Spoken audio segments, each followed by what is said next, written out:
Come here. Good. Down. Good job. All right. So in the beginning, you're going to have to give him treats, but I don't have to right now, but these videos are made for you to, you know, do in the first week or so, or 2, or whatever that's going to take. But so this next set of the exercise is it's all about the impulse control. Okay, so why am I saying that impulse control important? So even the stuff that he likes, or even the stuff he doesn't like, he should be able to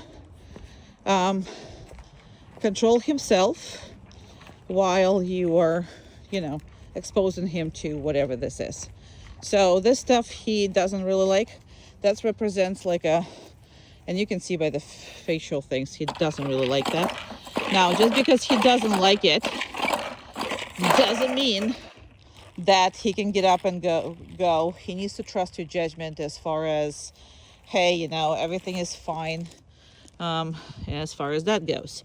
So he really needs to trust your judgment on that. So even though he likes it, he doesn't like it, whatever this is, that could be a vacuum cleaner, that could be whatever it is. So work on anything that he might not be liking, because they don't understand this world. So he maybe don't like a lot of different things.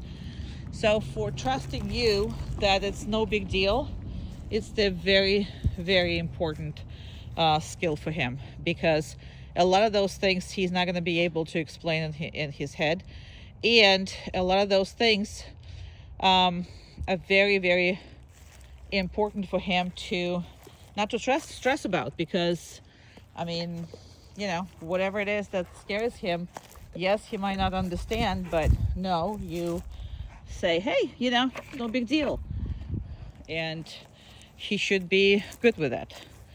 So that's one part of the coin.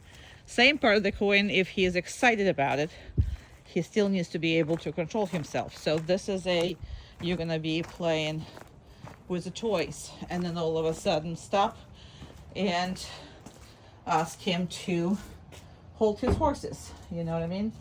So that's a very, very important skill. So give me a second. I am gonna get all these things and the toys that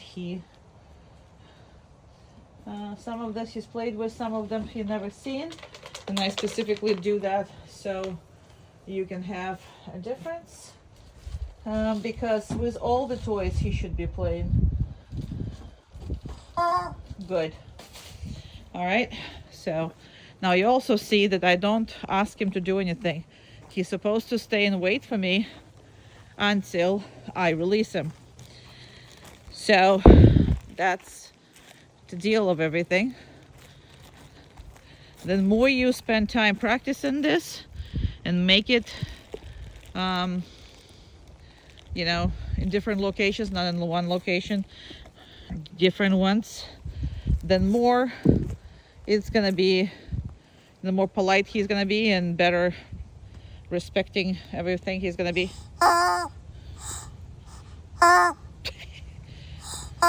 He's never seen that before. Very good. He's never seen this before either. Good job. I'm gonna go reinforce him because he wants to get up, but you see, he's told not to. So he's holding himself in that position. So all this kind of toys, and especially work on this while you play it. So you play, you work on something like this for very, very little time. This one he's familiar with. No, down. Good job. Now he's familiar with that, so he played with that a lot.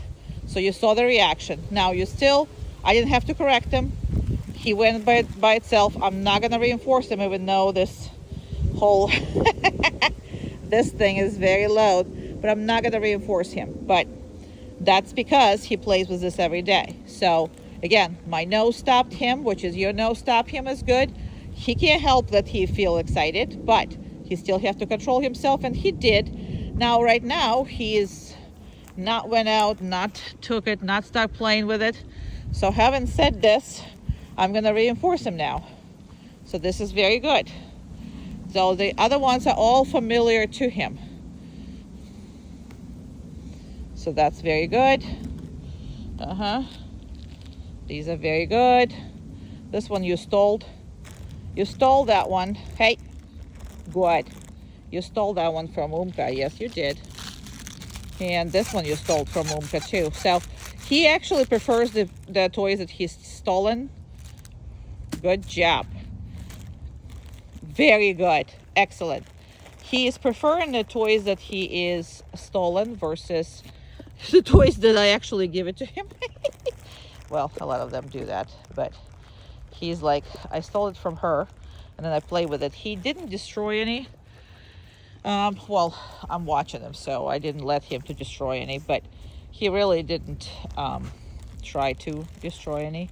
So if we have a destruction issue, we need to talk about it, because very good. Excellent boy. So I'm not going to pick it up because the video is already over 6 minutes. However, what I want to do is I want to leave him alone with it and see if he's going to break this day. So the more complicated routine you can come up with these kind of things, the better. I'm going to leave him here, but I'm going to hide. I think he's okay. I'm just gonna walk here because I think he still sees me, and it's like, okay. So I'm just gonna sneak up. His head was down. Oh, I'm gonna give him a time to be bad, because you kind of need to. Okay, so you need to play with this. Yeah, he was definitely interested, but he didn't get up. Right. All right. I'm gonna do it again.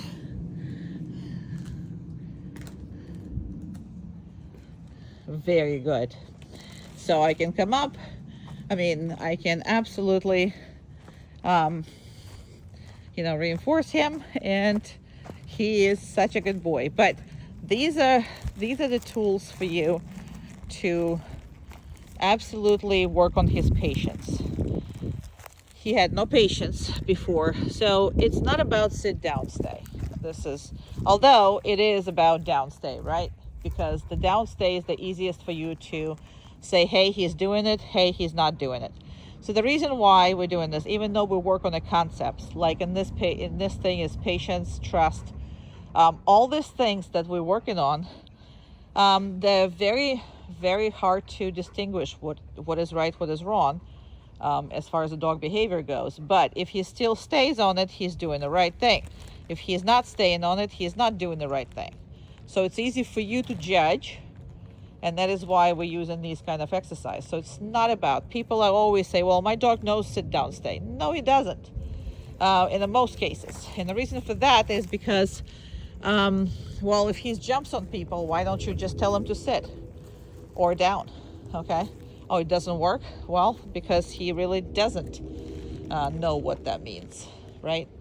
And he is not really, he knows that as a trick. He doesn't know it as a kind of life guidance, kind of most important, decisions in his life. So that's the difference between the trick downstay, just of doing it as a trick, or the downstay that helps you determine the dog is right or wrong.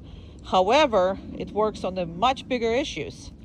And again, the trust, the patience, in this case is control the drive. He loves picking up stuff. He loves doing all that. So he loves playing. He loves moving. And all of that is stopped by this exercise. Even though he controls it, he gets reinforced for it. He learns to apply it. Especially if you are doing it in different avenues. And we'll talk about this, and it will be all easy. But good boy. Okay. Good job. And he's going to go and check all these things out. Yeah. Yeah, you stole that one. Yes, you did. That's your favorite. That's your favorite. Yes, it's your favorite. Oh, yes, it is. I love you. I love you. He's a good boy. Okay. Place. As you can see, he absolutely loves it. So, okay.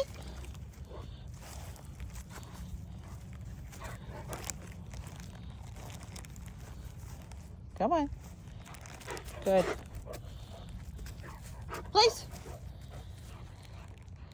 Get him off of it is the thing.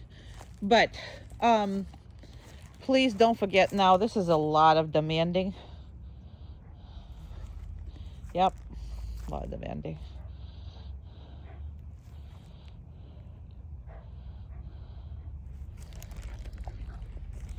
So everything before worked with by force with him, meaning that he took it from you, either you want it or not. Okay, physically or psychologically or whatever, because he was big, he was pushy, and he's nice. Come on, get off of it. Place.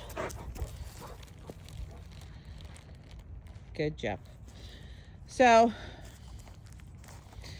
it's hard for him to let go that, so he's working on it, but I'm sure he's gonna give you a lot of body language and a lot of pushiness when you get him back, because that's the way he used to. So even that we trained so long, we trained a lot, he understand, but he's still going to try to be in charge, however briefly. Okay, now if he's doing a downstay or place, what difference does it make, right? Well, it does, because every other time, if he solves all his problems with force, then, you know, outside, let's say, of the training, then he's never going to be good at following, you know, at all. So now males plus working breeds, and he has a lot of working qualities in him. So males plus that is a combination where, hey, mom, I love you, but move over. I'm okay. I'm gonna take over that. So that's important part for you to understand, that anytime you feel forced to give him a treat, to give him love, to give him affection, to give him a simply touch on the head, to give him space in the room, to give him right away, whatever it is, we'll talk a lot about that. But that's where you cannot be weak in his mind, because a couple times that he could not go in front of me, he tried to push me over and actually like try to knock me over, and he did it with a purpose in his head. He's like, yeah, whatever, but I'm just gonna still go through you. That's important. So we will spend a lot of time doing this, because without that, you're not gonna succeed with him. Oh, I believe you're gonna succeed 100% with him. I'm just saying, like, without paying attention to these things, he is gonna try to. And I can't even imagine. He might love the kid, but I can't imagine him was a child, period, because I know that he's a goofy, nice way, but he's pushing everybody around.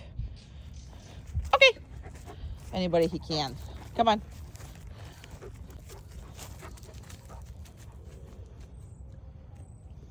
Good. So this is a prototypical example, right? That butt, he has no idea what it is. He has no idea where his butt is. So just so you know. Okay.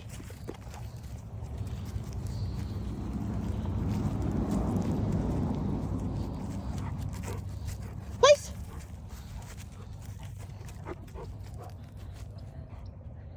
Good boy.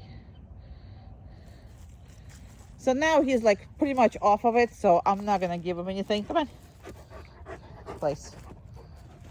Good. Very nice. I'm not giving him anything. So be very precise of what you're reinforcing. Very precise. Because he's nice, you consider his pushiness cute. I mean, not just you, everybody, pretty much people. And they know that because, hey, I just love you.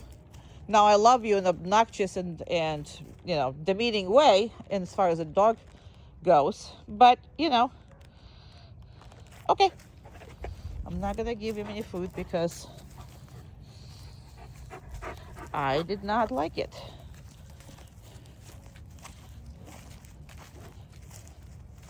Please.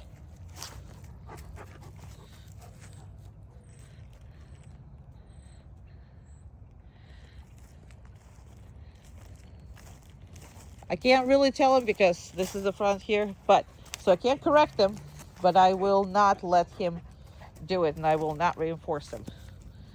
Good. I'll just make him do it right. Okay. Because no, you're not getting anything. It's not worthy.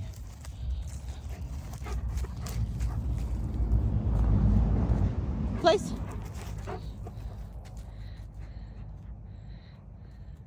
Good. Now that I like. So that he's gonna get immediate treats for. So if while you spending time playing with him / working with him, right? Because pretty much it's the same thing. Playing, working at this point with a pet dog. I mean, it's the same thing. So as you're doing this, you gotta be really, really stingy on only reinforcing best behaviors, because if you reinforce crappy behaviors here, then on the street he's gonna give you 10% of that crappy behaviors. So you do have a chance of getting a much better you know, results if you are only reinforcing with a treat the best out of his behavior. And it doesn't matter if he is doing it 2, 3, 4 times wrong. Make him do it, and then when he does it right, then he's gonna get it. Now he kind of comes off of it. I don't think he knows where he is. He thinks he's in a place. That's all he sees. So I'm not gonna mess with him at all. Okay, good job. Now release could be okay on the word or touch on the head. So I mean touch on the body or whatever it is. We'll discuss that, but you gotta tell him that he's done. Place.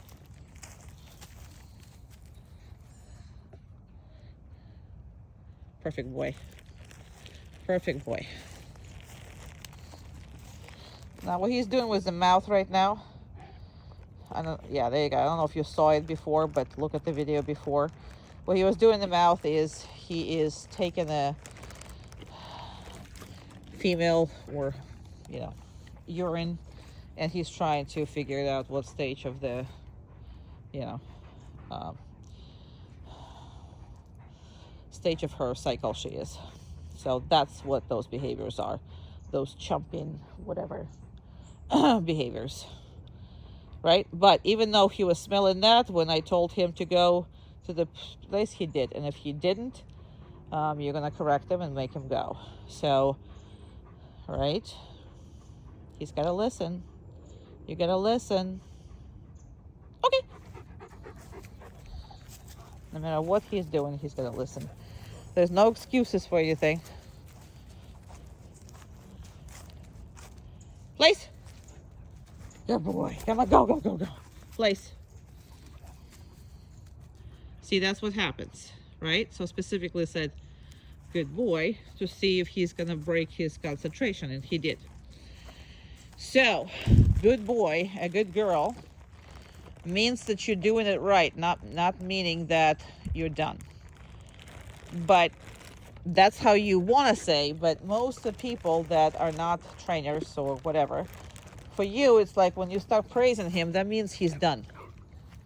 And that leads you to not being able to tell him when he's actually doing, you know, behavior correctly. So again, we'll discuss all that. So this is just a communication thing. But if you want to praise your dog while he's doing good, You need to change the communication to what it is now. Even though he was like, okay, so that means I'm done. And then he figured out, I mean, he just thought about it and he went back to it. So we will discuss this again. But the clearer your communication, then better it is. Now, I am very easy on the communication. You see that. I use 3 commands and, you know, several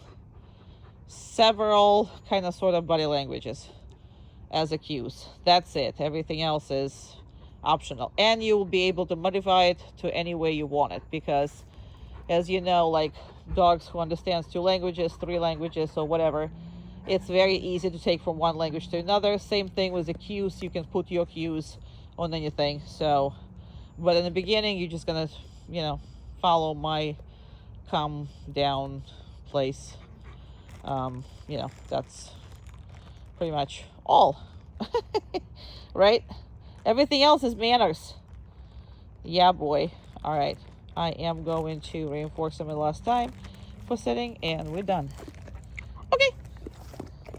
I just wanted to see how much he's pushing when he's happy, and he's always happy.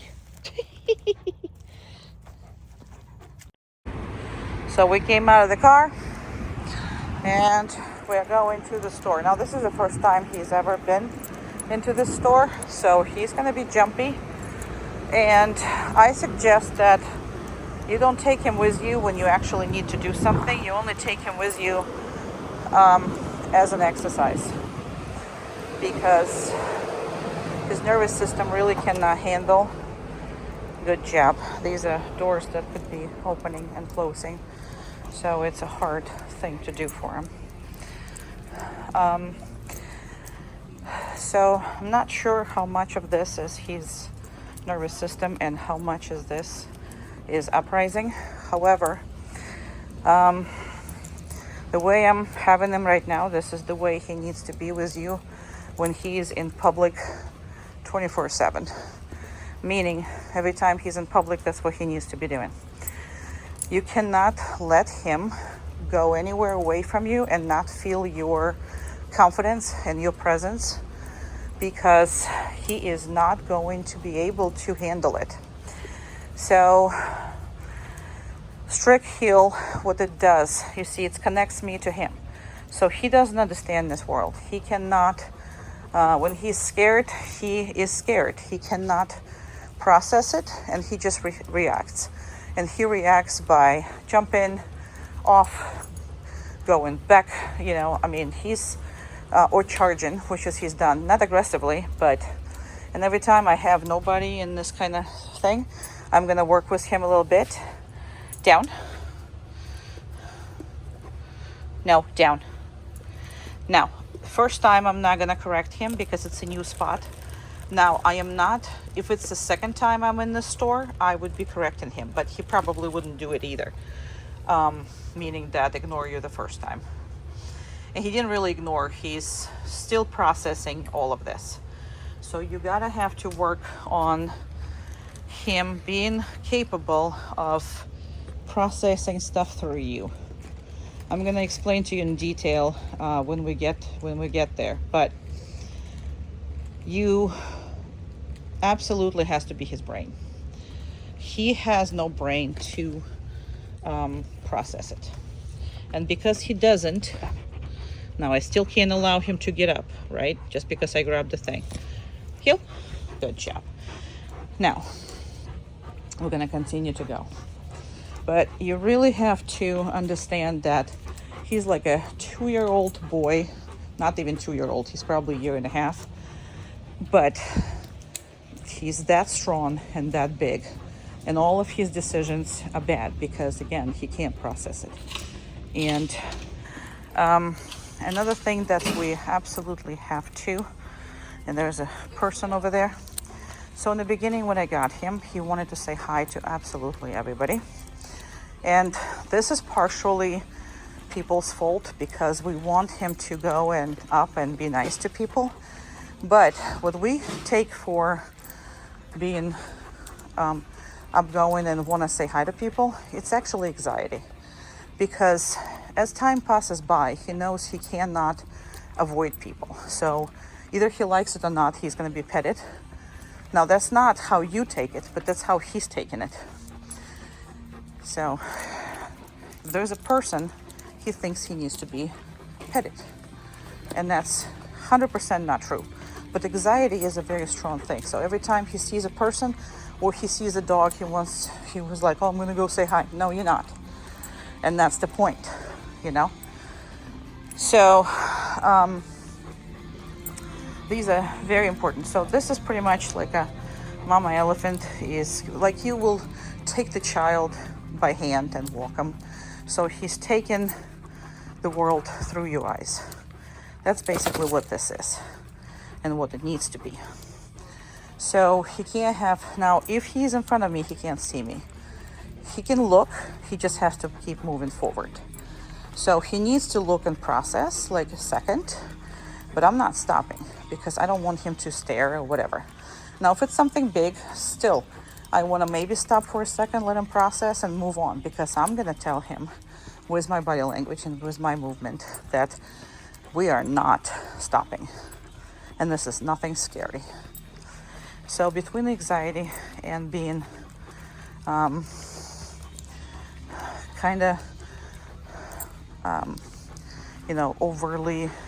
an overly social disposition, which is pretty much all of them have. That's just something that this breed has. I mean, they're supposed to be liking people, loving people. But that doesn't mean that he needs to breed every single person that, comes through.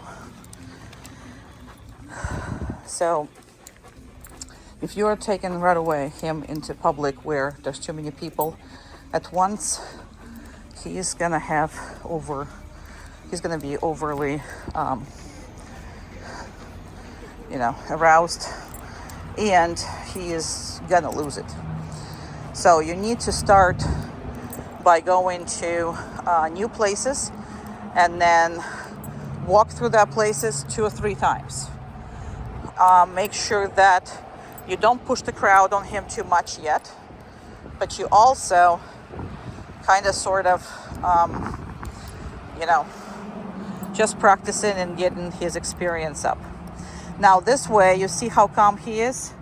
He is taking my energy from me, and he's taken my word for it. So I'm that Marine in the forest that tells him that the whole world is pretty much safe.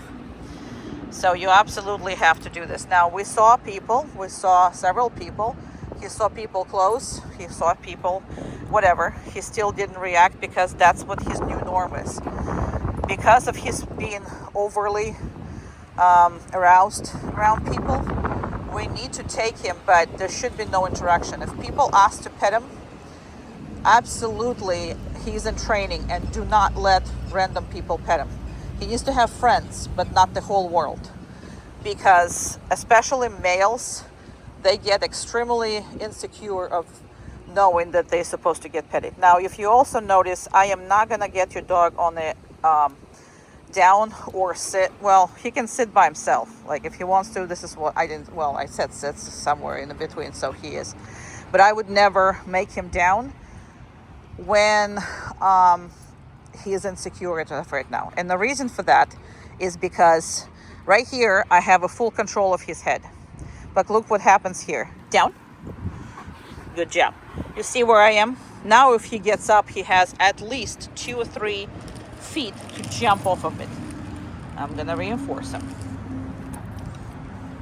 So he has a lot to work with, and I don't want this. So what I'm gonna do, let's say there's a person right now coming up. I am not gonna leave him on a down state, not at this point in training.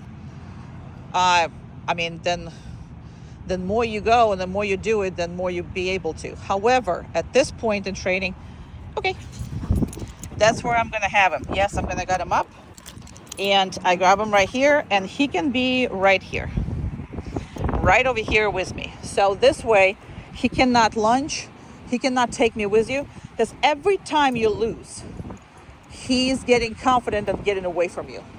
And that's what it is. I mean, not physically maybe getting away from you, like you might have never dropped that leash, okay, because you are just so, you are a very responsible individual and you are very strong. However, in his mind, every time he pulls you off your normal course, he wins. So we're going to talk a lot about that, and we're going to actually do this healing a lot. But right now there's a car parking, right? So if he would be on the downstay, I would get him up, just because I want to control this head. Now, the more you see the calmer he is, then you're going to start push and push and push in that boundary. But it's probably going to take you a good year or so. And the reason for that is because he's not mature yet. This breed is a really, really, and see right now he's doing this by himself, but I know this guy is going to come out.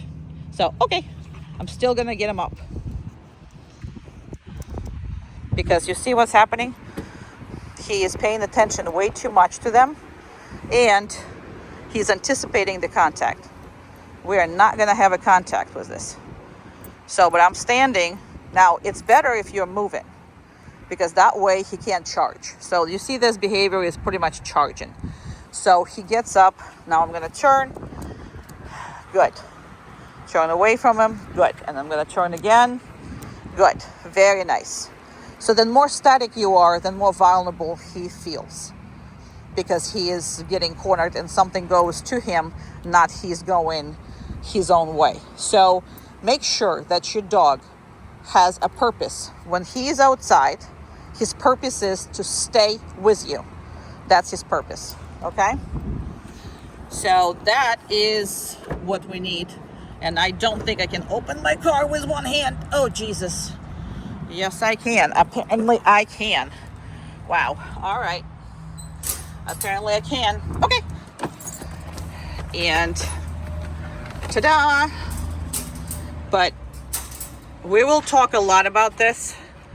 And it is very, very important that you only walk in him as a guiding.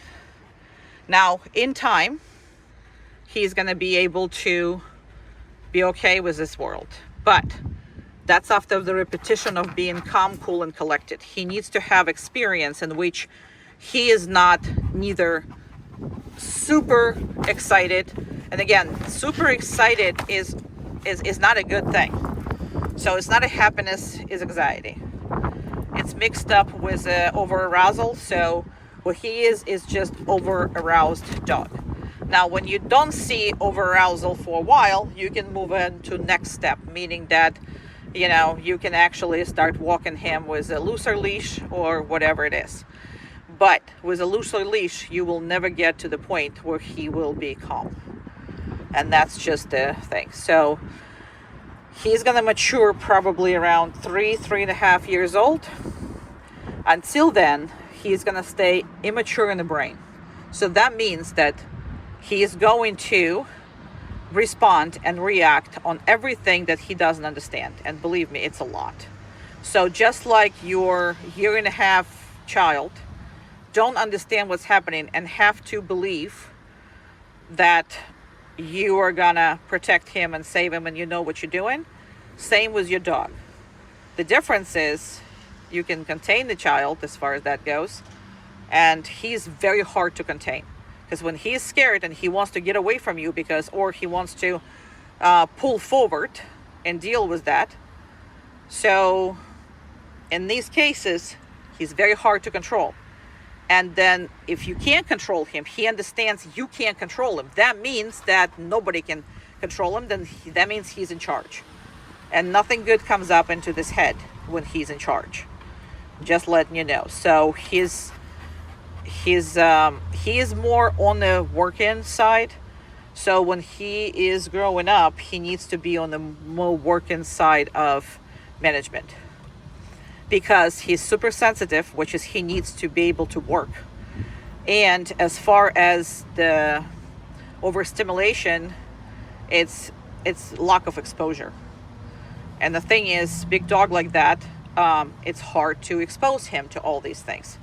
So right now we are managing his exposure. That's what we're doing. Usually this behavior I see a lot when dog growing up with a child is when you try to pet it, but all it gives you is a mouth. We've been working on this, but see how he's keeping my hand at bay with the mouth? So he's not trying to be nasty about it, but what he's trying to do is to keep my hand from touching him. And that's usually a response for the child, because the second that dog is meeting the hand with that, the hand goes away, because that's what children do. So you're gonna have to get rid of that as much as you can. So when I put that hand down, I don't want it. Now he knows that I don't want it. So I will be correcting him for it, because that is a behavior that's going to continue to be reinforced by pretty much the children and everybody else. So just make sure that when you come in with the hand, see, I can pet him without the mouth being all over.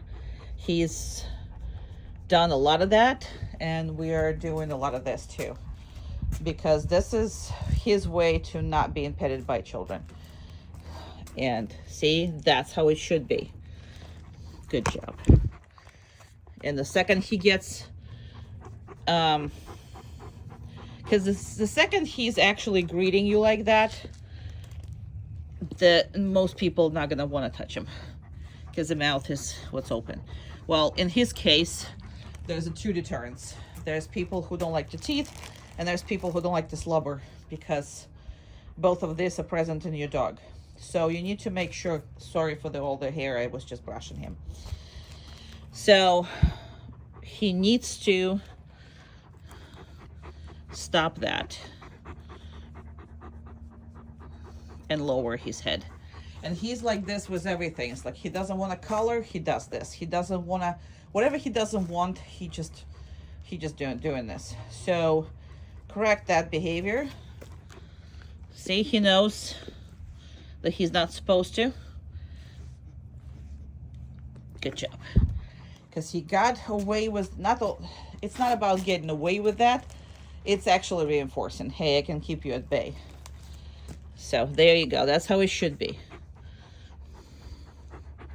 That's how it should be. So that's just something that you have to work on, because your dog cannot be greeting you with an open mouth like that. And again, that's majority of the time as the kids. And when you let your dog being petted by strangers, that's another thing. So when he doesn't want to be petted, and he's not mean about it, but he will open the mouth and he will totally greet the hand with the open mouth. And we don't want that. One more time. Good, very nice. But understand also that your dog is not being, he wants to control the situation. That's why he gets to people. He wants to get to people. But the second he gets there, he doesn't want to be petted. So it is a situation in which you need to make decisions really good for your dog, as far as who is getting to pet him, who doesn't. But if he does this to a kid, you have to stop him, because this is not a good thing. So if the hand is going, he needs to lower the head and needs to do this. And that's not what it's been. He has been really successful with that open mouth thing.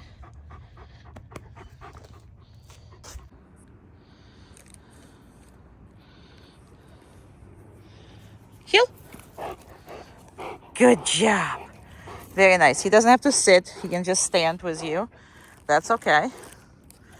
Okay. So just make sure that when you are practicing, okay, and you should be practicing every time you take him out, that you're practicing this softness. So I'm literally holding it with 2 fingers, and I consistently stop. He needs to see how he needs to be.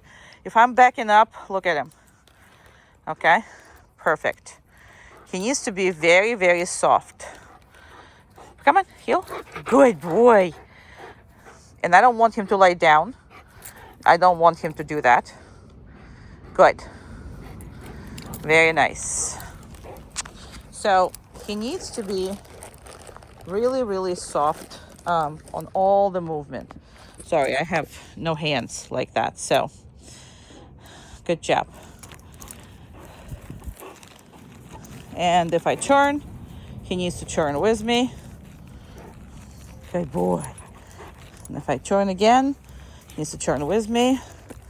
But the biggest turns you need to be making is the one in him. See, he needs to back up, and there you go.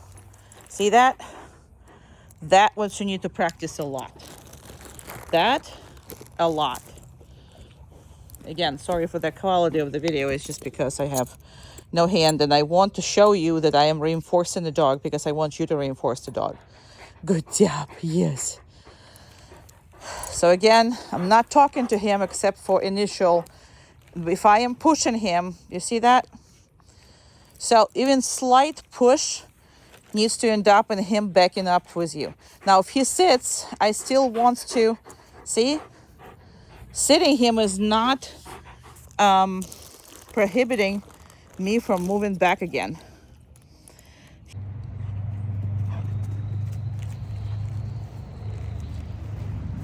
Come. Good job. Very nice. Okay.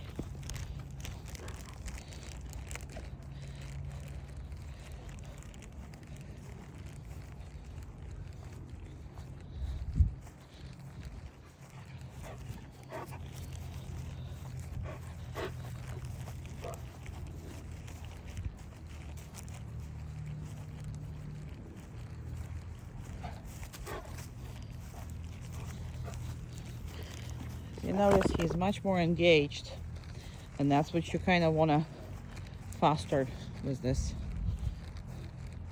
Come. He wanted to poop, but even in those cases of scenario, he should be listening. And people are scared of that. Okay. But we are not, gonna slow him down for too long. So, because a lot of times what I hear is, well, I can't stop him. I can't ask of him if he wants to do something. Well, this urge is like no other urge.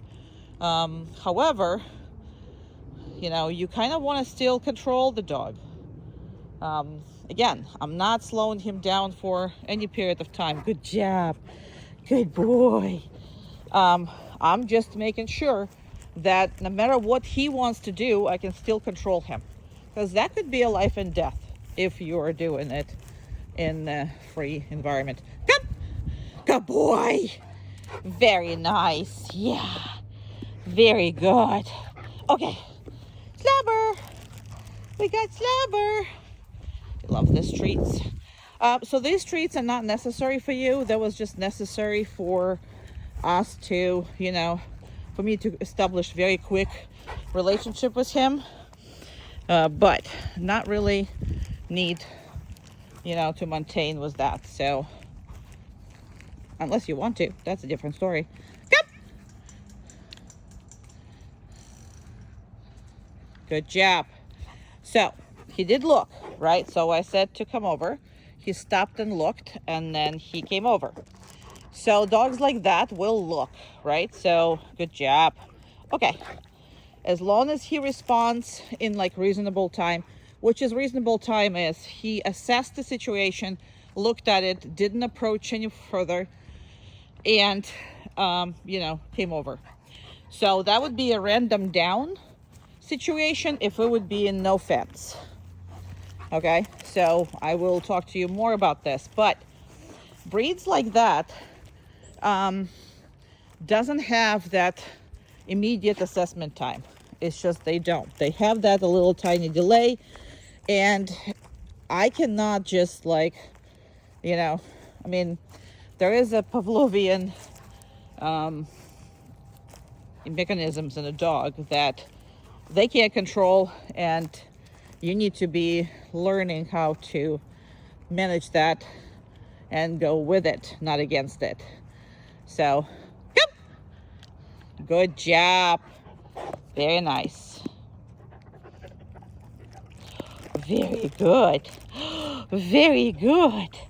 And sometimes I hold him here longer, and sometimes I don't. It just depends. I don't know why my phone doesn't pick up. Good job. I love you. Okay. See the noise. So he also, he's still sitting here, right? So he was released, the noise happened, he looked, and he just kind of paused because he's trying to figure out what it is. So I can't just interrupt that process now. So if I don't want him to go check it out, then I would stop him. Yes, I would absolutely stop him. I would tell him to go down, stay, so he can still look and assess, but he can't advance. Does that make sense? So come. Good job. Even though he was running, playing. Very nice. He loves all this free crap. Okay. Being free stuff. Very much likes it. Obviously, this is not everywhere, but if you find any places you can do this, then this is going to be fantastic.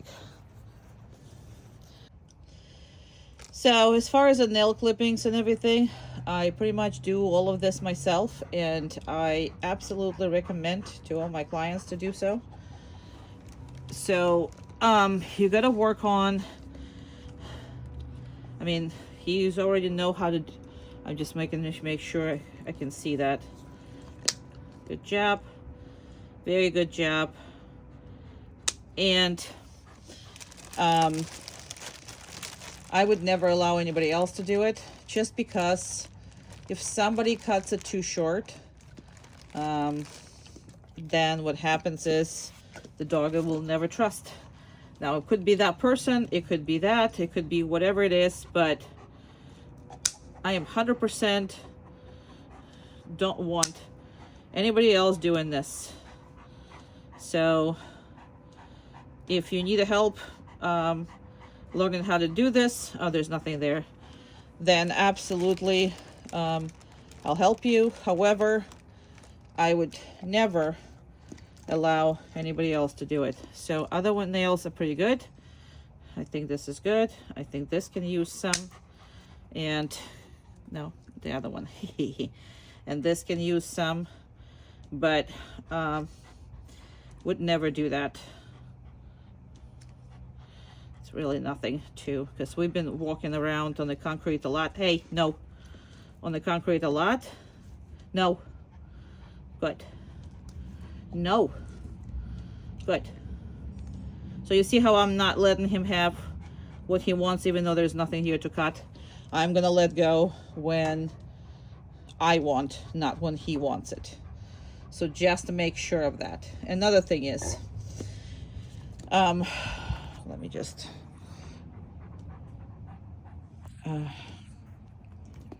so another thing is, you gotta make sure that you're able to look at his ears, look at his eyes, look at anything that you want,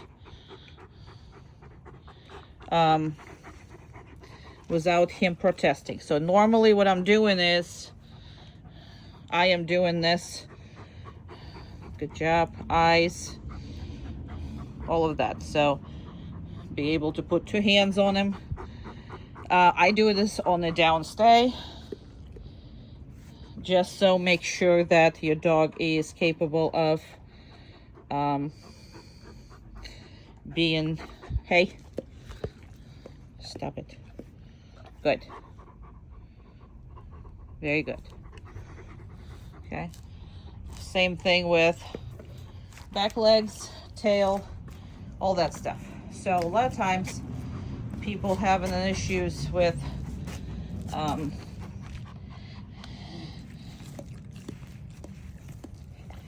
I should be able to look at everything that I want for as long as I want.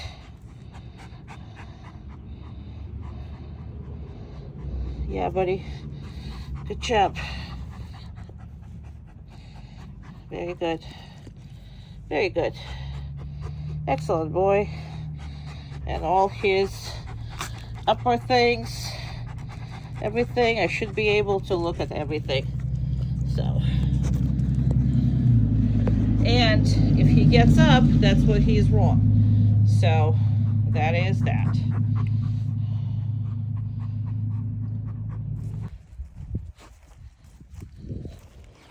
Down.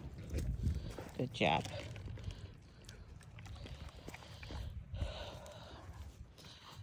So don't underestimate downstays. It's like one of the biggest success, exercise for you is going to be. Plus, being a big dog, he is liking this anyway. And what you got to understand, that this is the hardest for him to do, because he has to pay attention for that long. But as of right now, he can do over 40 minutes he can do on this place. And as far as don't stay, as of right now, with me for about 20 minutes without distractions, and I would never put a dog with distractions for that long. But you need to understand what without distractions actually is. This considered being without distractions, even though this is a place where full of birds and this and that, and lizards and neighbors dogs and all that kind of stuff. But I'm gonna sit down. So that's what's happening here, is considered to be without distractions, although those distractions are there because it's normal. So when you have this normal, right, and he's so cute, I have to show it to you. So cute. He is so cute. Okay. So let me just do a one, because one is the one that doesn't things. So I'm gonna get up. So the reason why I'm doing that for so much of the distance, for that, create the biggest distance, create the different durations all the time. Try to. I'm gonna go hide behind this tree, but I'm gonna put him up for you to see. So make sure that you're practicing consistently different stuff. So what it does, it calms him down, meaning that he's learning to restrain himself. He's also learning what we call a not physical following, but the mental following. So you know how he loves to just go with you every single time that you go to the room, he's following you. Well, I would always say, stay and wait for me. So I rather him follow my direction, not my physical presence. A lot of times when you allow him to follow you room to room and consistently, what's actually happening is physical following. It's actually meant for the dog, it grows into him being, resource guarding you, basically, because you are the resource. I'm gonna go and give him reinforcement. He's gonna get his reinforcement stuff. So, and I'm gonna still walk away with it. The reason why I do this is because I don't want him to think that when I come back, I'm gonna release him right away. And you will never ever see me calling the dog from a stay. So if I put him on the ground over there, you have to make sure that you come back to him.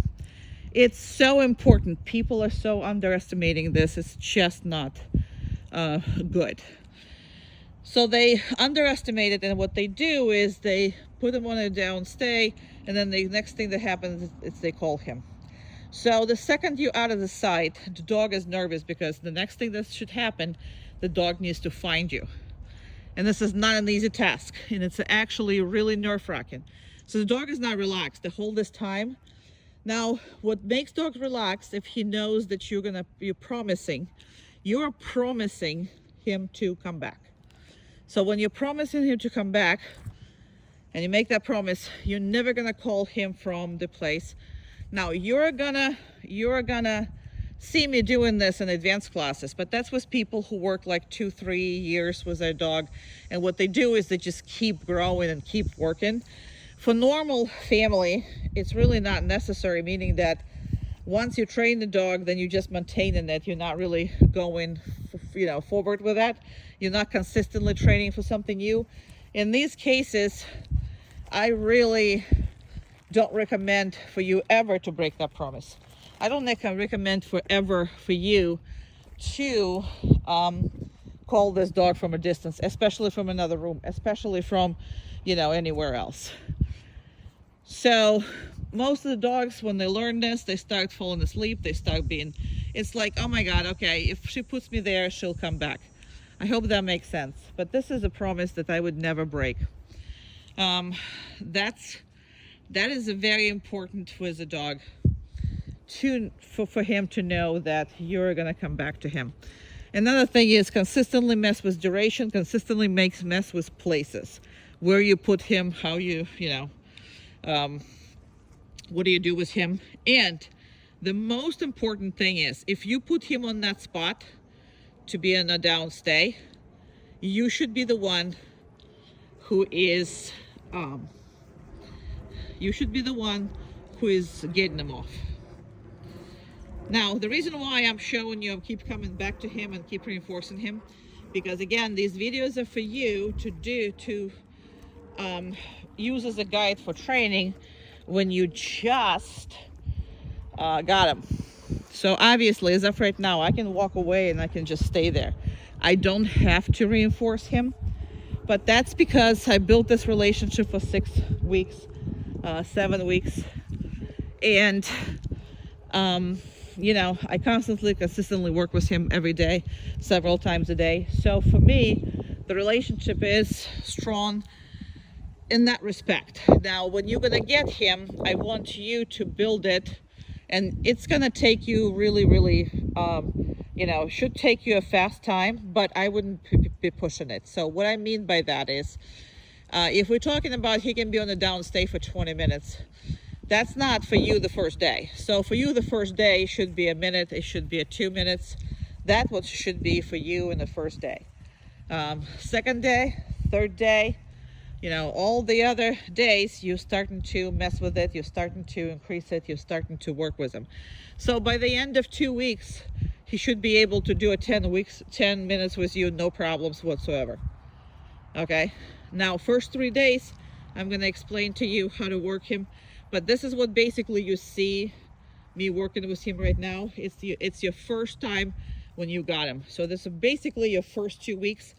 That's how you should be handling all these behaviors. Now you see how he's kind of pushing me to give it to him. Like his body was, if you didn't see it, rewind it. His body was like, oh, I'm just gonna get up, give it to me, give it to me, give it to me. I'm not gonna give it to him. So if he demands it, I am not giving it to him. So when he stopped demanding, see, then this is where he gets his treat. Does that make sense? So that is where he is. Now you see him completely not pushing him to me to release him. He has no problem. He pushing me to give him treats, but he's not pushing him to release him. So that's the point that you need to understand, that he knows to stay there until I do, okay, and I release him and he's off the races. Yeah, I love you too. Yes, it was fantastic. Yes, it was. I love you.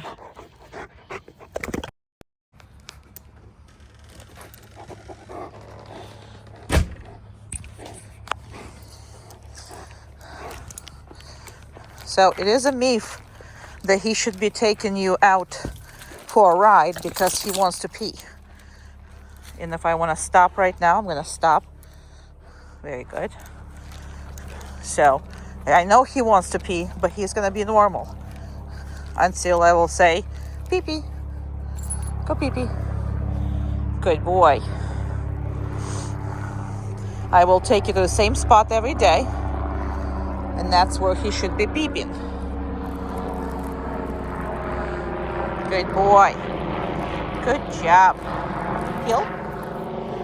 Good boy. Good job. Hey, heel. Yeah, we're not done. Heel. Good. Very nice. So, and same with the pooping thing. So I'm gonna go to his pooping spot, which is gonna be the same pooping spot. So no, he doesn't have to.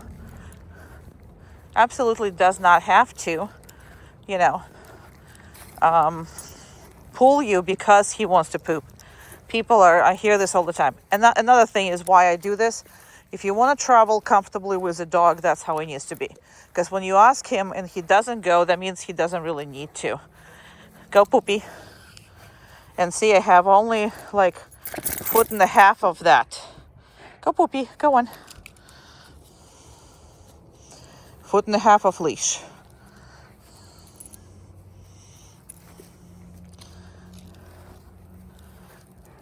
Good boy, go on. Go on, Poopy.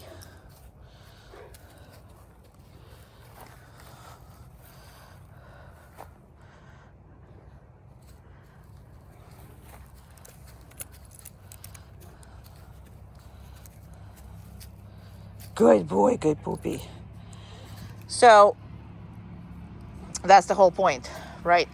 He doesn't have to walk a mile before he poops, and he doesn't have to choose the absolutely right spot to do so. Good job. Good. Good. Heel. Good boy. See what I'm saying? That way, you are going to be so comfortably doing everything. And after that, if you need to pick up, down. Good. And you're going to go and pick up your, doo-doo, his doo-doo, and whatever else needs to be done. So, just saying, it doesn't have to be all that difficult. Like people say, heel. Come on, heel. Good boy. Okay, we're done. So, car manners, like every other boundary. He cannot make that decision to come out. Even if I take that leash, he cannot make a decision. Now, he needs to be driving like this. In the beginning, he needs to be driving all set up. You shouldn't be putting anything on him and deal with him when you arrive somewhere. So he needs to have this all set up. So that's that. And I'm gonna try to check here. Yeah, this is all good.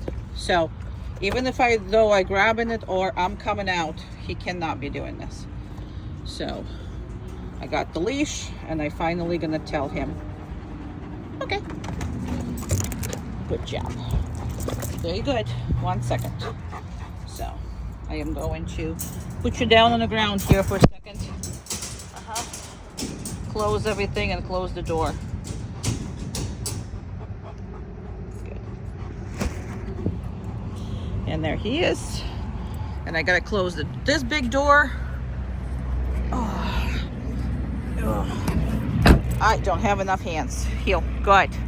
Oopsie. Oh, that's not right. Okay, there you go. This is right. All right, let's go. So I'm not gonna go to PetSmart with him or anywhere where it's too many dogs, too many people, and too busy.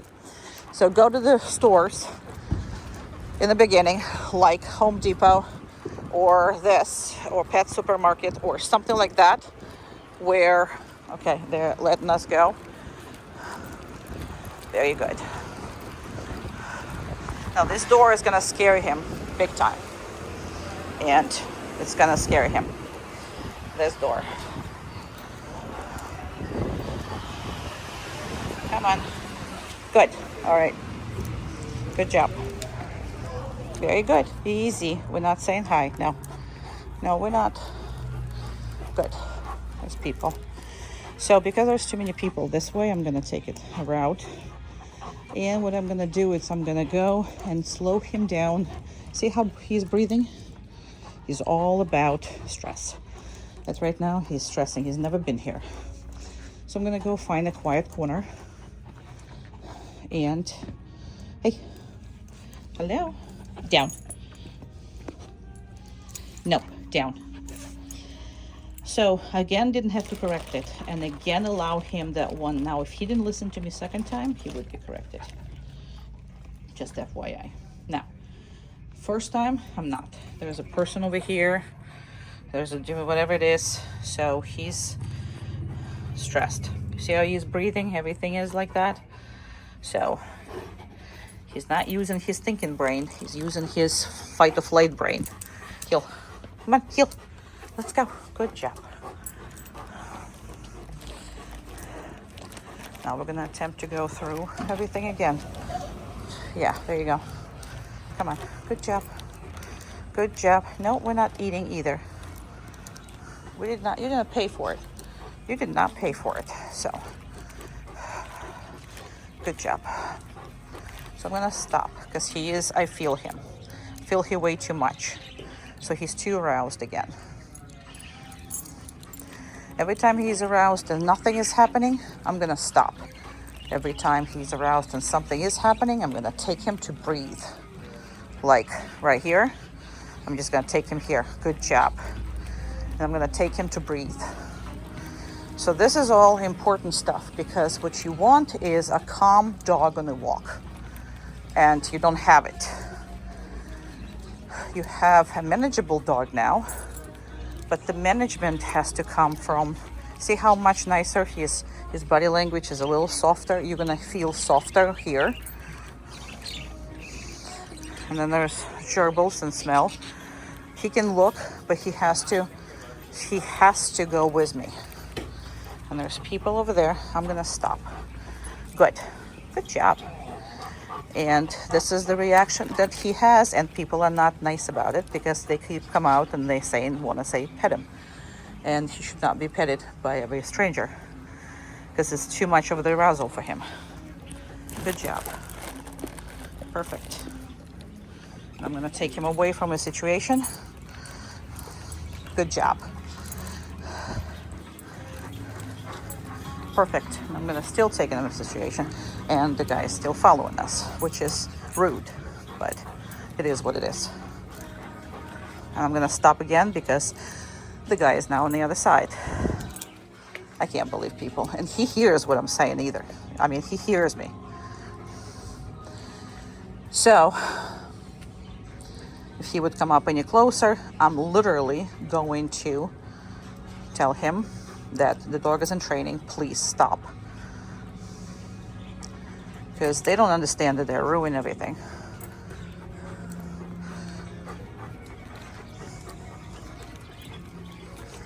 Male dogs, when they're puppies, they're insecure, so they want to say hi to everybody and be friends with everybody. But male dogs who are mature start to say, hey, get away from me, don't freaking pet me, don't do any of this. Because at this point, I have my friends, my family, and then who are you to do this, right?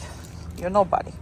And because you're nobody, you really need to back off away from me. So this is where you're gonna start getting reactive behaviors like barking at them, lunging at them, not aggressively. This breed will not be aggressive. Hey, I know it's dog food. Come on, let's go again. So if you see him too much interest, I'm gonna start circling until the interest disappears. Good job. Circle, disappears. Good job. Good job. Now I'm holding him with a couple of fingers. So if I feel pressure, I have to stop or I have to redirect him. I do not want to feel pressure, but I want to feel connection between us. So I will explain to you better. So this time around, he was much better. So we are going again.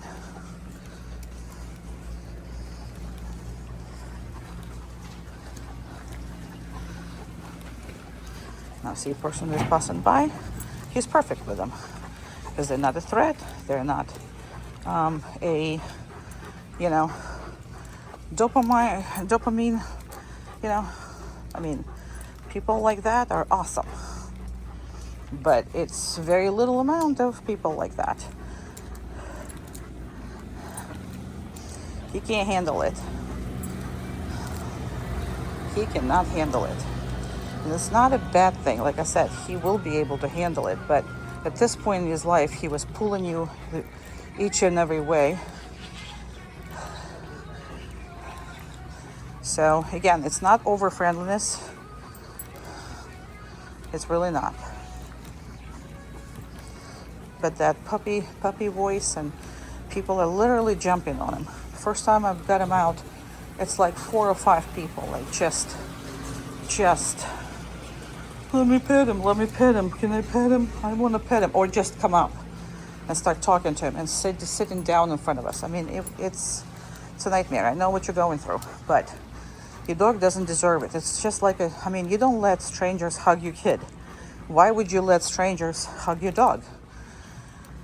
And especially, like I said, dog who gets so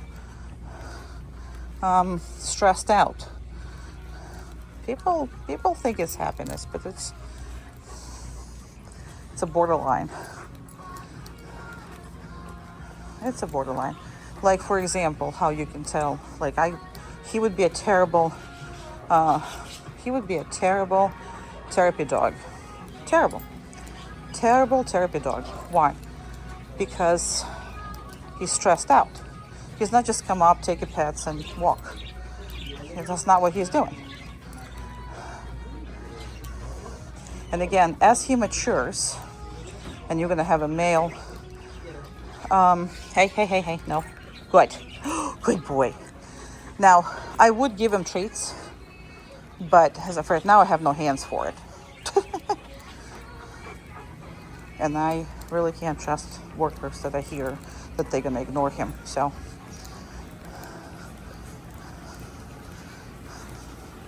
I can't. Well, maybe right here. Come on. Good boy. Good job. Down. Good job. Good boy. So I don't see anybody in sight, so I will allow him to rest, get some treats, do whatever. Good job. And again, I'm not going to give him too many treats, and only for the best ignorant behaviors. I love you. You're the best. Now, stops like that. You see how he's breathing a little easier. He is much more using the nose instead of eyes. So how you can say that the dogs start to relax, I mean, you can see it by the much relaxed body language. But it is a hard thing to do in public, because the dog lovers of the world don't allow you to raise good dogs. And then you constantly feel bad because, whatever, but you can't do that. All right, we're gonna relax. We have relaxed. Let's go. Good job. Oh, he's a good boy. You're the best. All right, let's go. So right now he really only cannot help himself if a person talking to him. So it's no longer closeness, but I mean, it's been only like 4 weeks, so 1 month since he's been heavy exposed to this, because before that I had to teach him. So that's just, no, we're not eating. We are not eating, boy. So just understand that the calmer he is, the more progress you make. And this is just going to be that way. So I'm going to stop here. I don't want them to, hey, we're not. Yeah, that's scary. So again, noise. You see the management here, if because a lot of times he will back off or try to jump back. If you have his head right here, he can't go anywhere. That's the only way you're gonna control his body. And you're gonna have to control his mind, because he's extremely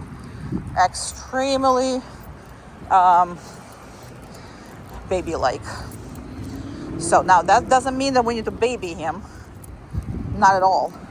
We just need to understand that he cannot be the one maintaining and making decisions. He cannot be making decisions. You are not going to like any of the decisions he's making. Now, also, dog, big male in the public, I would never let him pee unless I want him to have a break. So I'm going to let him here, okay? And he's going to pee. And if he wants to poop, I also going to let him circle for a little bit. Right here, circle for a little bit. If he wants to poop, he will poop just like that too. He did a lot when we just started. Now he is less stressed, so he doesn't poop as much in the places like that. Because it all depends on how stressed he is. And he's gonna poop now. but that's just...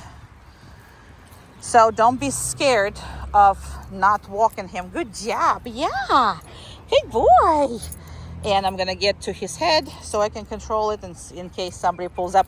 He's a good boy. So don't forget that. If you're standing and you are loving on him and you are not here and he pulls every time he changes direction of your body, he's going to try harder next time. Because if you're weaker, why would I listen to you? I will not listen to you if you're weaker. So always remember that. You need to be that Marine that in the forest can save them. I always make that suggestion because, you know, this is a people what easiest to understand. If you don't know how to survive in the forest, but you have somebody who does, that's an amazing feeling. And your dog deserves that feeling. So we're going back to the car. And I'm going to open that. I don't know if I can open it with my hand. Last time I tried. Also, he can't jump in the car by himself, meaning that when he decides to. So he has to wait until you're ready for him. Not when he wants to. When you are ready. Make sense? Okay. Come on. Okay.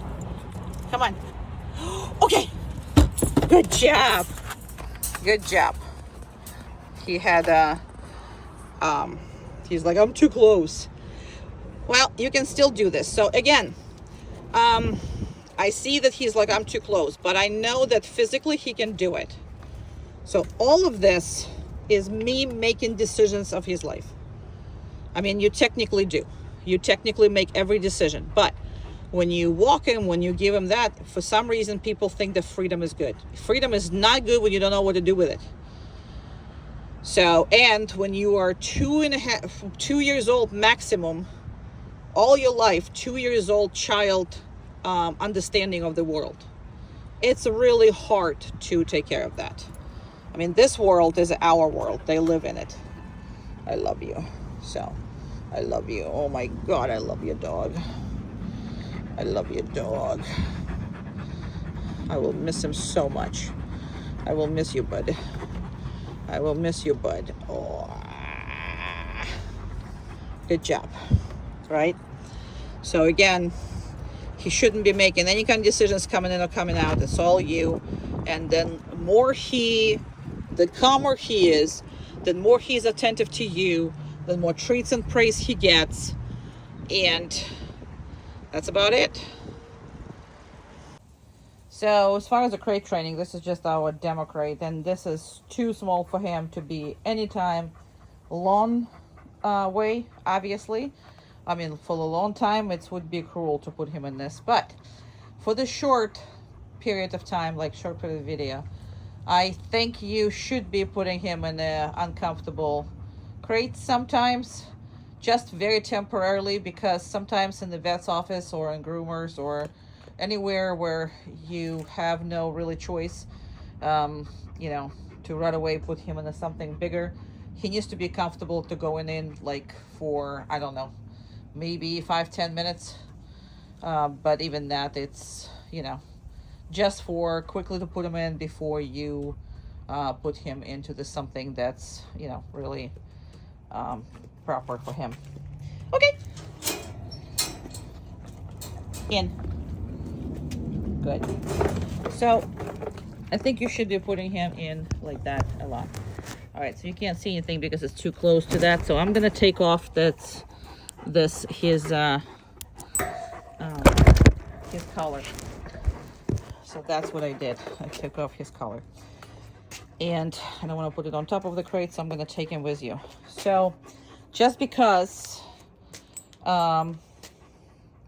this crate is too small and the door is open, he still can't come out of it.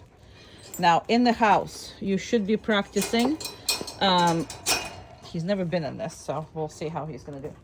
You should be practicing putting him inside when you're busy. So the reason for that is because it creates a patience. It creates for you to really separate the dog to deal with your child, or deal with something, and this is great. This is what he should be doing. He's great with a crate, but he used to just totally blew through every entrance and, you know, through everything. He was just coming out either you want it or not. So that's got to stop. So boundaries is extremely important for the dog this size. Another thing that you really have to worry about is making sure that with his body, he's not pushing you or your child or anybody else in the house. So what it means is he needs to give you the right of way. So he loves to lie down, you know, in the middle of, I don't know, I mean, in my house, it's like in the middle of the kitchen. He would just lay down where you really need to pass by, and he just lies down. Now, majority of people don't want to disturb the dog and go around him. And this is a no-no in your case. You need to absolutely, if you're going through, make him get up and move. So he finds a more appropriate position for his body.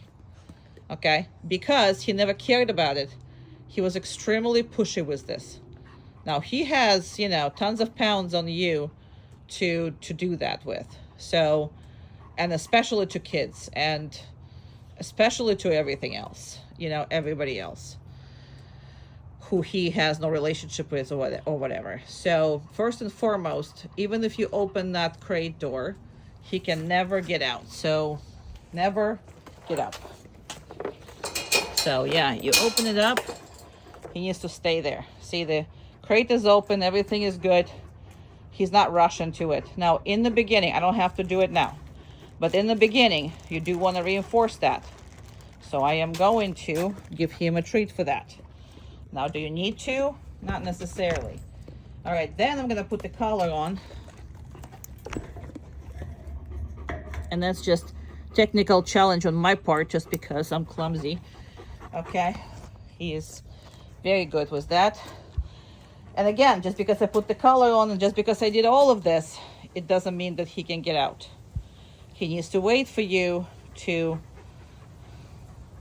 be let out. Okay.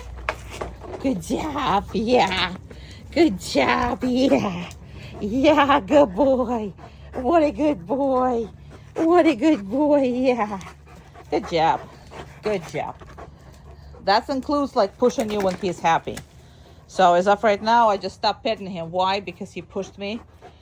He pushed into my knees. So not with this size of the dog. I mean, it's one thing if 10-pound dog does it to you.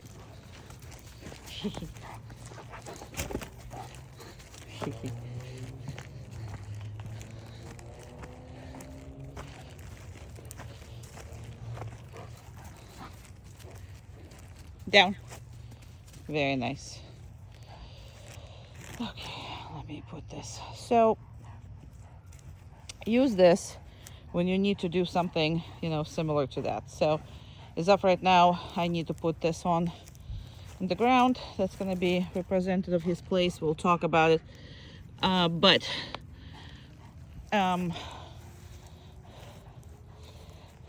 what's happening here is I'm trying to do this with one hand. He's been a good boy, so use this if you need to do something and he is involved, because he loves to put himself. Okay, no, we're not doing that. So you see how he reached up for me?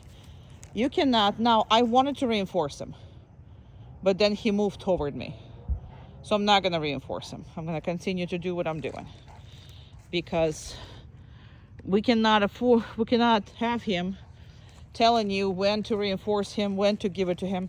He's very pushy about this, and not about food necessarily. Like, food is a little part of it, but majority of that is a space issue with him. So I'm going to try it again. You see that head bobbing? It's also in you know, hurry up and give me the treat. So I don't want that head bobbing either. So he's still doing this. Now he's in that kind of mood. People is like, well, you know, he's in that kind of mood. That's the time to train him. So again, he's head bobbing. Now he's drooling and head bobbing, and put his drool all over it. Okay. And now I can reinforce him, right? Because we cannot make an assumption for him in his head that he's in charge of pretty much everything. It doesn't matter how nice he is. He's not going to tell. And this is head bobbing still again. Head bobbing still again. That's impatience. Now, we're not, now, although you cannot reinforce feeling, right? So you cannot really reinforce feeling. However, you can reinforce behaviors surrounding that healing. Does that make sense? And the more you're reinforcing these behaviors and the more they occur, then more the feelings comes with it, because they are attached together. So having said that, I've been already here, pretty much a minute, trying to just reinforce him for stay. And he is not letting me because he's anxious about it. Now, this is good. No, head bobbing again. Not doing that. Now, the more you push him, then more he's getting in that feeling, and then less opportunity for me to reinforce him. Good. Very nice. So you gotta wait until this, because he is more on the working side. He wants to be working. So he wants to be involved. He wants to be doing stuff. So he's like, come on, come on, come on, come on, come on, come on. Go, go, go, do. That's what he's doing. So that was just yeah. But that's the deal with him. I hope that makes sense. We'll talk more about this because he's all about it, especially space-wise. Okay, place. Good job. Good job. Now on the place, he can sit, he can lay down, he can turn around, he can do whatever he wants. It doesn't matter. And I'm not reinforcing anything. I just given him a treat because it's almost fell out of my thing, so I don't want it to be on the ground. So there are two behaviors in the place. It's going to the place and the staying on the place. As of right now, this dog can stay up to 40 minutes on the place. Now, it is much less troubling for the dog to be on the place. A reason for that is because he can turn around, he can sit up, he can chew on the toy, he can do whatever it is. He just cannot leave that spot. Now, place can be also anything, absolutely anything, from a dog bed to literally electric tape on the ground. I mean, as long as it has physical boundaries, that's all this is. And yes, he is want to play. That's all he wants to do for right now. And this is why you see him anxiously sitting there, but he will be sitting there. So I know he wants to play. I'm going to work him and then I'm going to play with him. But it's going to be on my terms. It's not going to be on his terms. That's the biggest mistake that you do, that you let your dog dictate what we do next. Because anytime you want him to do something, he's going to make a decision of do something different. Now, I'm not going to show you the long stay here because there's no point.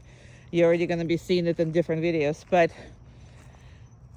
place is so important for so many things. We will talk about this. I will actually show you how I introduced the place to him when we get to your house, and everything is going to be. And again, you see how all of this is get here, lady, and give me the treat. Now, he's not using the word lady at the moment because he's not pissed at me. He's just trying to hurry me up, and I don't want him to hurry me up.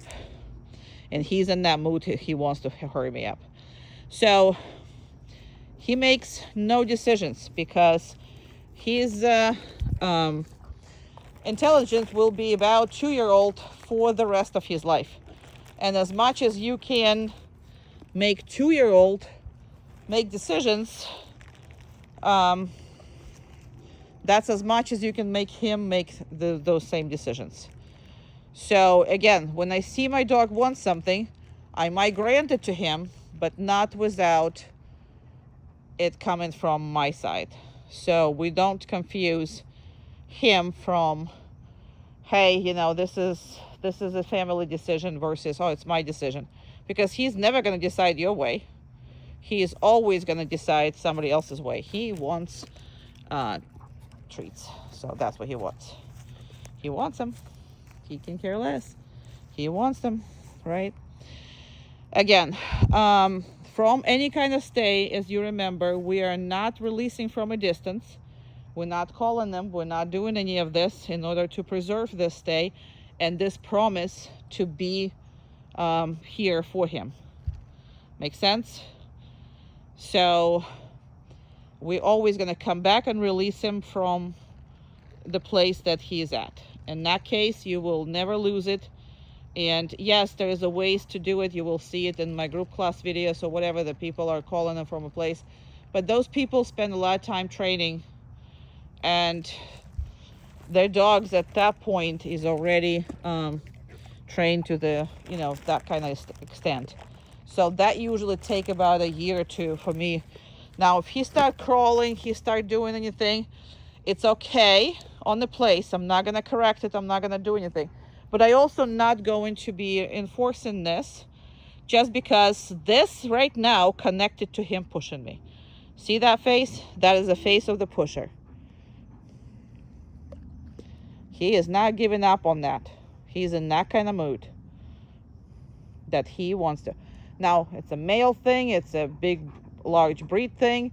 It's a Newfoundland work inside of it. I mean, it is a breed that is meant to work.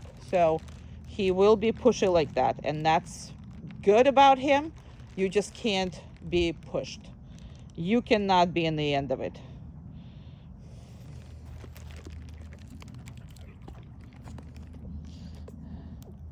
Okay. And I touched him and he's good. Now he's gonna probably go in. No, okay. Good job. He's like, I'm gonna go and find my own treats left from their group class.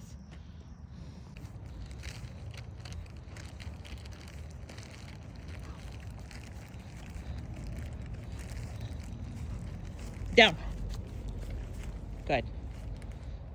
Very nice.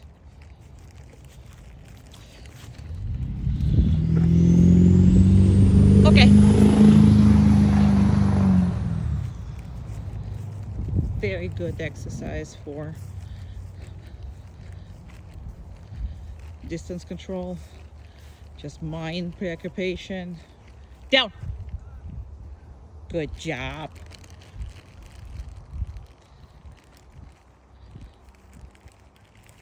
Perfect boy.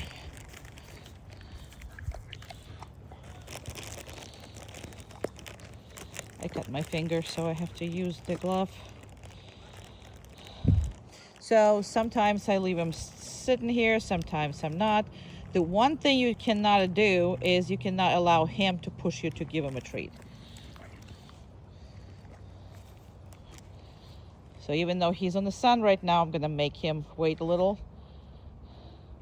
Okay, good job.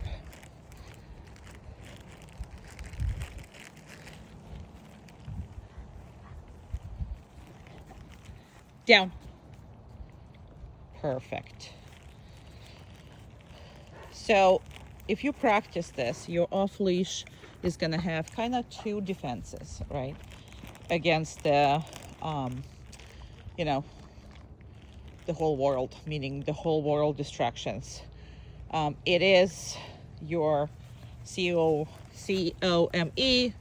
and it is your this down, random down like that. So a lot of times dogs are not willing to come around back if they're still investigating something, but they will absolutely lie down and still investigate, which is going to get you a hell of a much more control. Another thing is these kind of repetitive exercises, I'm going to reinforce, okay, repetitive exercises like that creates a stronger bond with you and allows him to consistently work with you, because there is a, you know, if you only use it like when you need something or whatever, I mean, it's great, but it does not create it does not create the work ethics. Okay, even in the pet dog, the work ethics is so important because they're going to allow you to work him when he's not really want to. Down. Good job.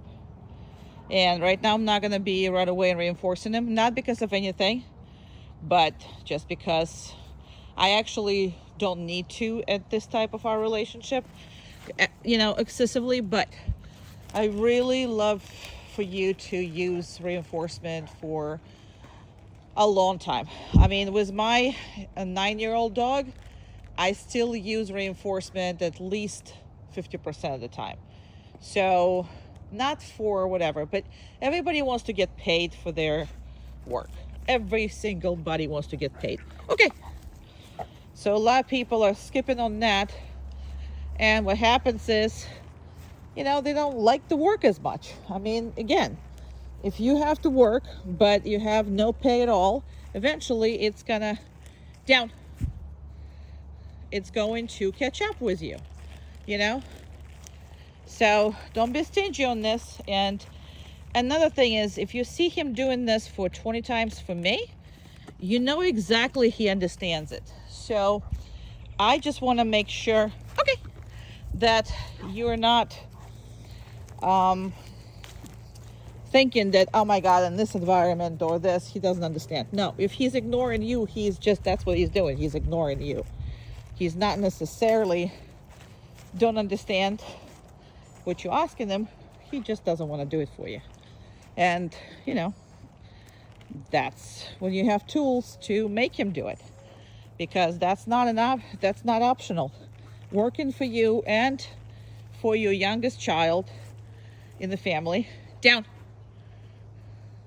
good boy, is absolutely 100% a must.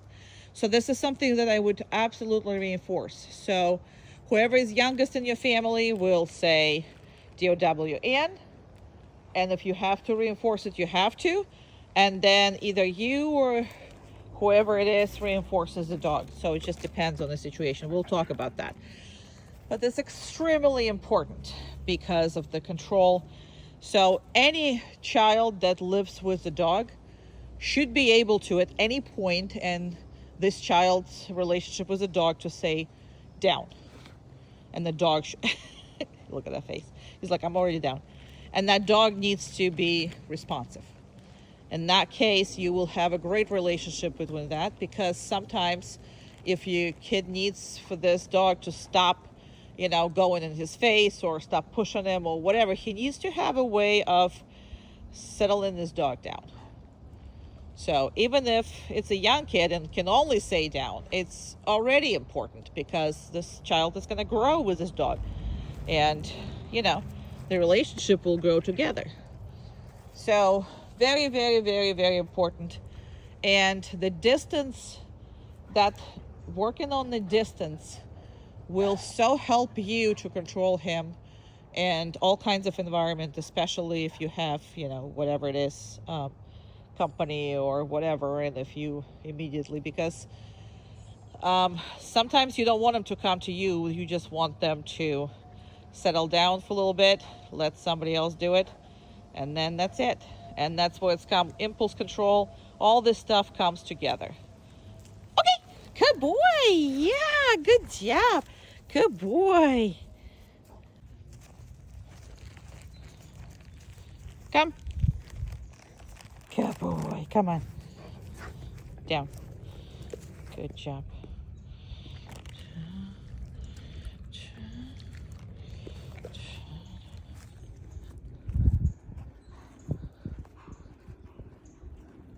Slobbering all over. It's hilarious with his slobber. I'm gonna put you up here because I gotta go get somebody else.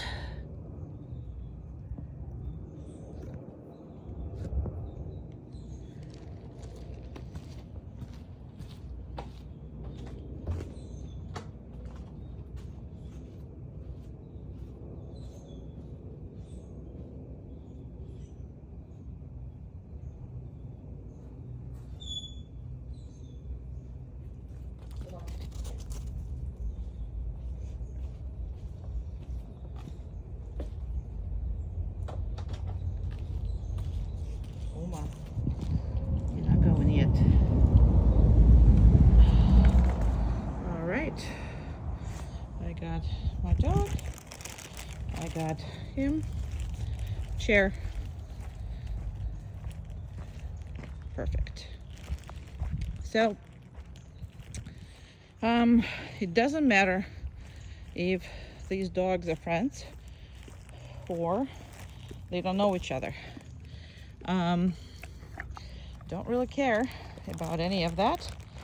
So what we need to figure it out is that, well, he needs to figure it out.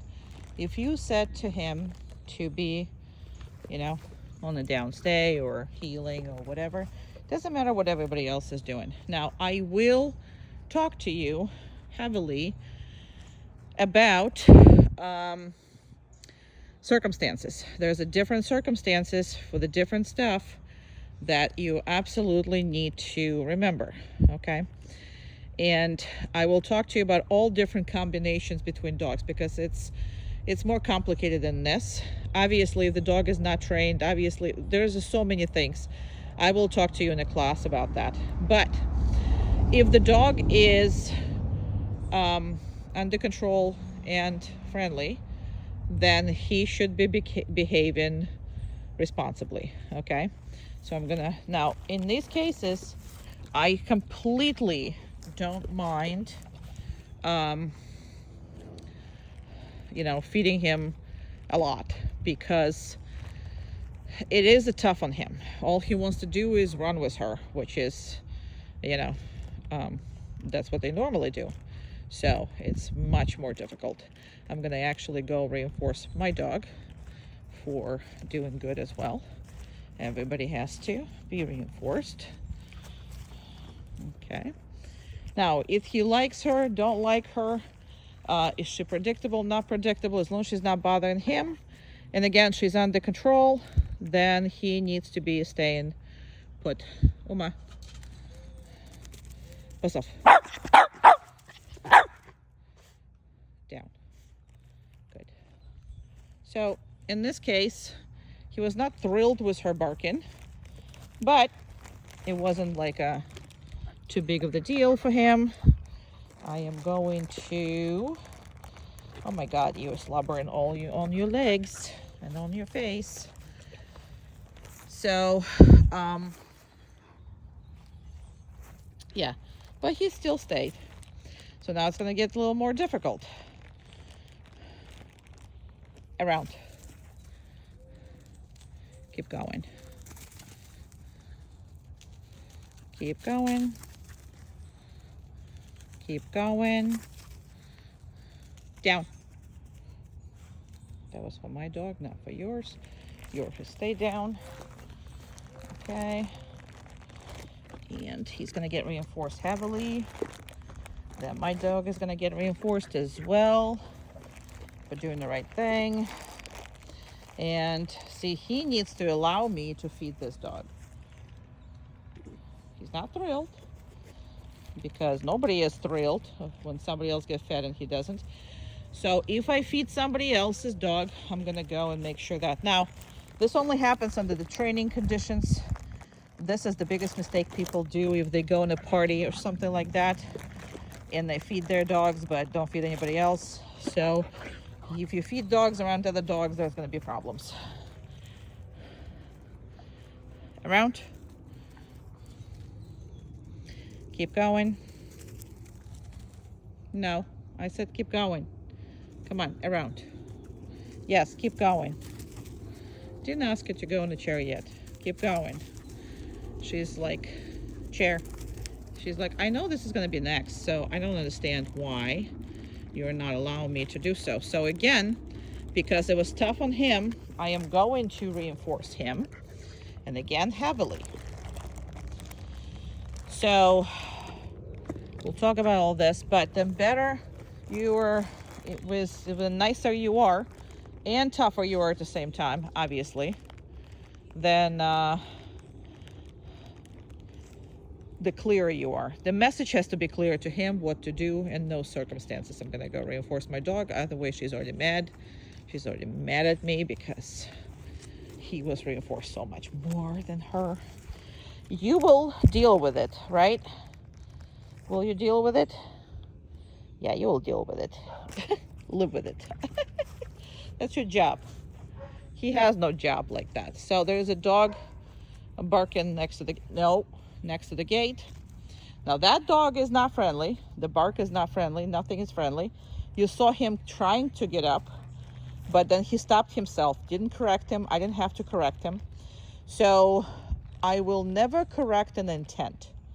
All right, and I don't recommend people to do it. Just because you think he's gonna get up doesn't mean that he needs to be corrected. So he's only gonna be corrected when he actually gets up, because I am telling them that it's safe.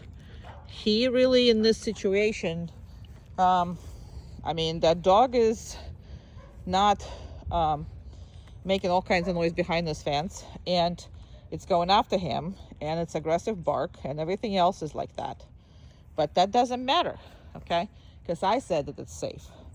So every time you do these kind of exercises, the trust grows between you two. So he will trust your judgment. He needs to, because he can't understand this world.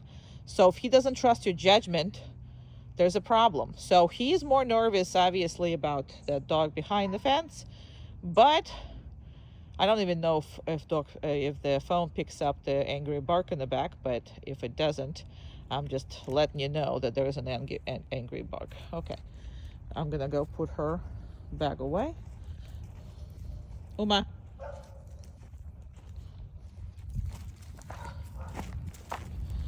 She's going back home. You're going back here. And he has to wait. Even though that dog was barking.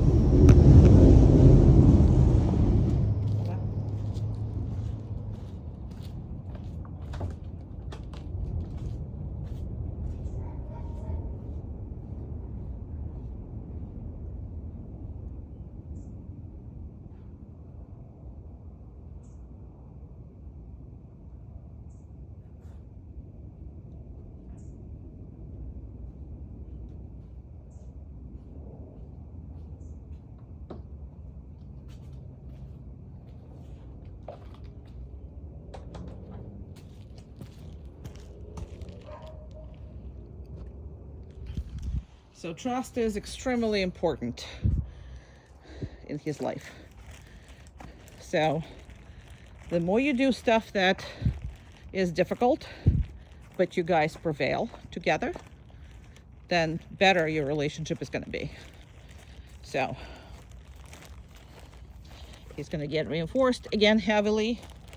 So don't be stingy on these things, because again, this is a clarifying everything. So it's a lot of praise and sometimes needed corrections, but the clarity of that depends on how involved you are with him. So he can't be left alone figuring out these things, because this is where anxiety, reactivity, all these things are taking place.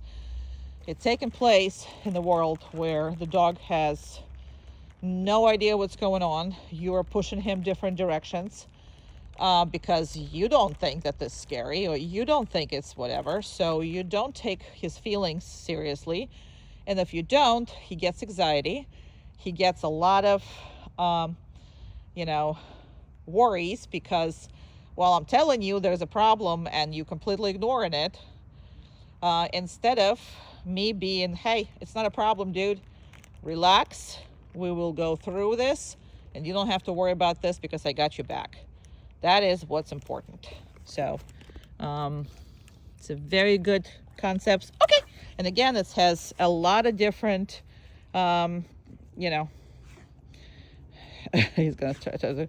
He is a good baby. Yes. Good boy. It has a lot of different variations, which I'm going to talk to you about. Where you going? You going in the house too? No, we're not. Good job.